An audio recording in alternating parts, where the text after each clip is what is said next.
station. Right now flying over the Pacific Ocean. It's heading to cross right over the launch pad. We might even get some good views from the station. Hope to be capturing those.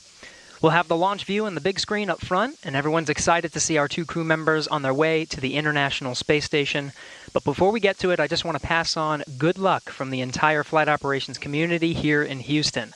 It's always exciting to be doing something wholly new and history-making with station operations, and we can't wait to see our team members Bob and Doug in low Earth orbit and heading to the International Space Station. That's it from us here in Mission Control Houston. I'll send it back over to the team in Hawthorne for the latest happening there. John. T-minus 20 minutes, 30 seconds. We're Strong continuing to count down. Everything is still looking good for launch of Falcon 9 and Dragon. 22 minutes, 45 seconds after the hour. Stage right 2 now on the RP1 right-hand mode is side, complete.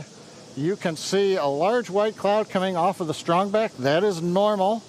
As we get ready to load the second stage with liquid oxygen, we have to chill in the plumbing lines going up that strongback.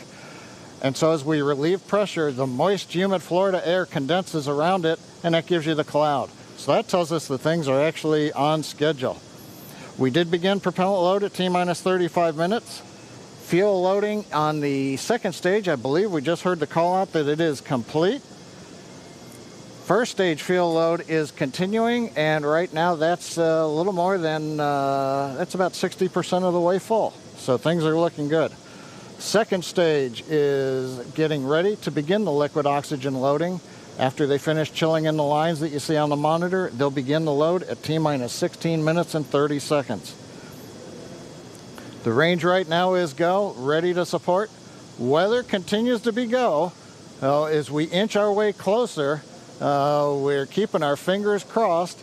We're waiting to hear if anybody calls out an issue, but for the moment, as you can see on the screen, it looks good. Now on the Dragon side, the Dragon mission director and the team there are reporting no issues. They've done their communications checkouts. The crew access arm, as you can see, is retracted away from the spacecraft.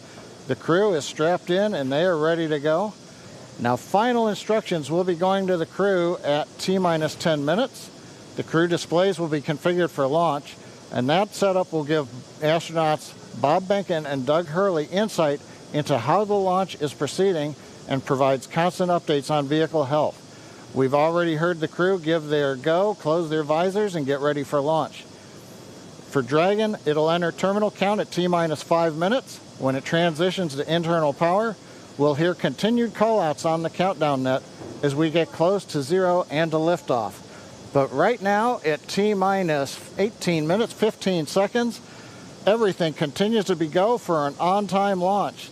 So Dan, Jesse, things are looking pretty good. How are they doing over at your stand? Things are great from about 15 feet away from you, John, and honestly, things are looking pretty great down at the pad there. We're seeing a lot more blue in the sky. Green is the color we want when we're talking about weather, and that's where we're sitting right now. So we're continuing to count down. We are under 18 minutes away from liftoff. Again, it's an instantaneous liftoff it's going to be 12:22 and 45 seconds here on the West Coast, 3:20.